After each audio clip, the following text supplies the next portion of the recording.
Hai, Assalamualaikum warahmatullahi wabarakatuh. Di sini kami kelompok 5 akan mereview pandangan sains Islam Ziauddin Sardar dan Syed Hussein Nasar. Sebelumnya, mari kita dengar biografi singkat dari Ziauddin Sardar yang akan disampaikan oleh Saudari Bella Septiana. Baiklah, terima kasih kepada Saudara Ridho. Saya akan menjelaskan biografi singkat mengenai Ziauddin Sardar. Ziauddin Sardar adalah seorang intelektual muslim yang juga seorang penulis Islam progresif dan penulis kajian pemikiran Islam kontemporer, seorang saintis dan kritikus budaya. Sardar dilahirkan pada tahun 1951 di Punjab, Pakistan, besar di Hackney, kawasan timur London, dan bermukim di Inggris.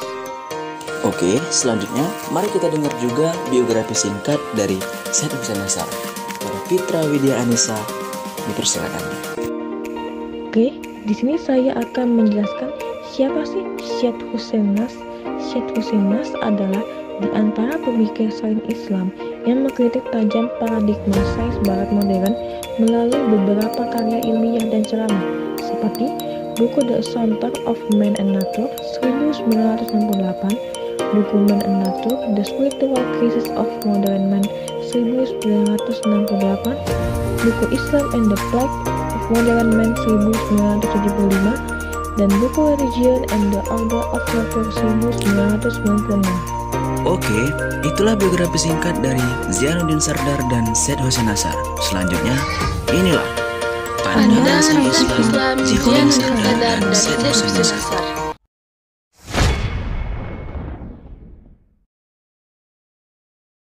Pandangan sains Islam Ziauddin Sardar.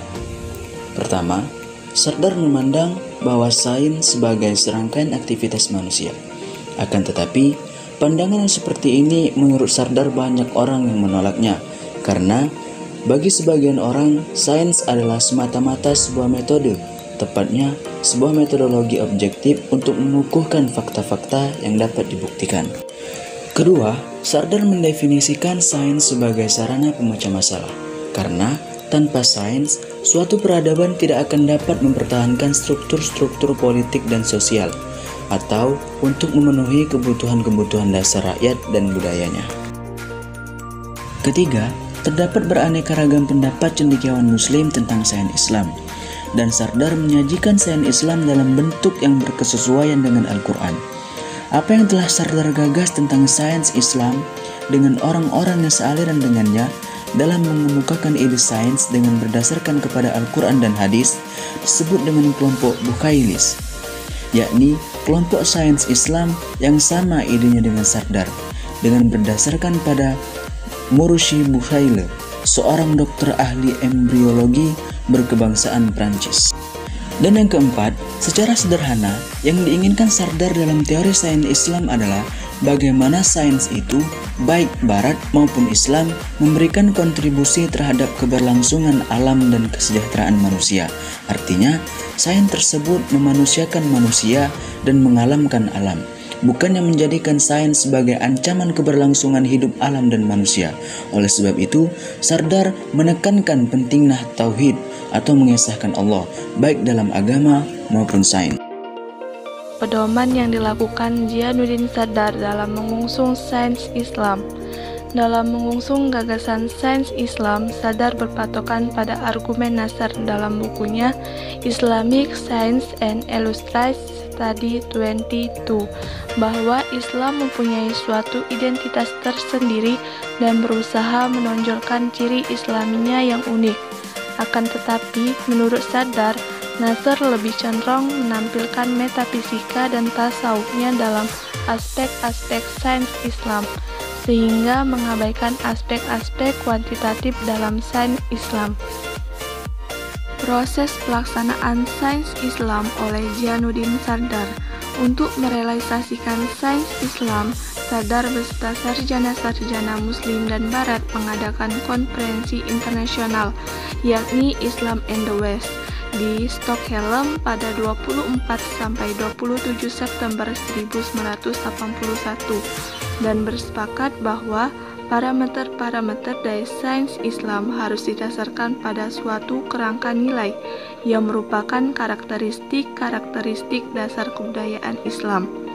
Terdapat 10 konsep yang didefinisikan sebagai parameter-parameter sains Islam dalam seminar tersebut meliputi tauhid, keesaan Allah, khalifah, wali Allah, ibadah, ilmi, pengetahuan, halal, hal-hal yang dibolehkan, haram, hal-hal yang dilarang, adil, keadilan sosial, jalim, tirani, istislah, kepentingan umum, dan dia, pemborosan.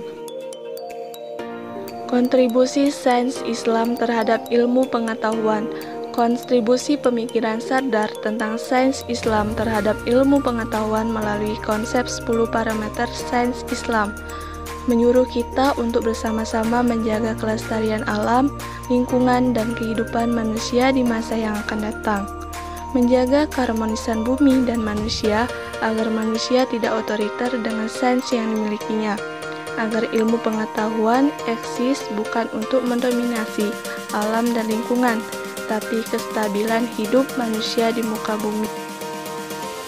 Pandangan Syed Hussein Nas terhadap sains mengenai pengetahuan bisa kita lihat dari konsepnya mengenai tradisionalisme Islam. Gerakan tradisionalisme Islam yang ditawarkan oleh Nas merupakan gerakan untuk mengajak kembali ke akar tradisi yang merupakan kebenaran dan sumber asal segala sesuatu dengan mencoba menghubungkan antara sekularititas barat dengan dimensi keahlian yang bersumber pada wahyu agama.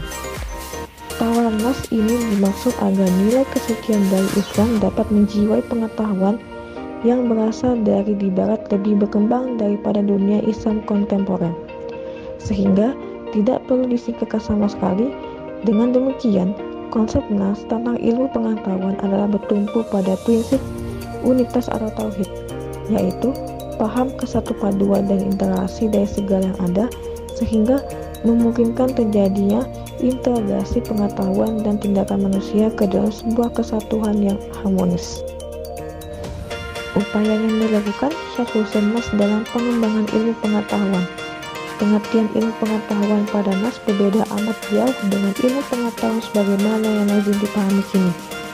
Oleh sebab itu, Nas menggunakan istilah sekitar sastra atau ilmu sakral untuk menunjukkan bahwa seharusnya aspek kearifan jauh lebih penting dalam ilmu pengetahuan daripada aspek teknologi yang menjadi ciri utama ilmu pengetahuan modern.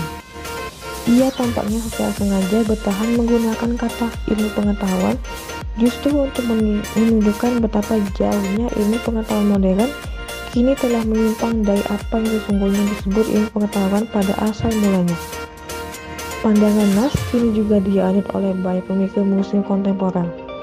Meluasnya pengaruh Nas juga diperkuat oleh situasi yang saling mendukung antara posisi pemikiran Nas terkait ilmu pengetahuan itu sendiri dengan perkembangan narasi besar yang telah bergulir di kalangan intelektual muslim, terutama berkembangnya wacana baru tentang Islam dan ilmu pengetahuan berupa gagasan Islamisasi ilmu atau sains Islam.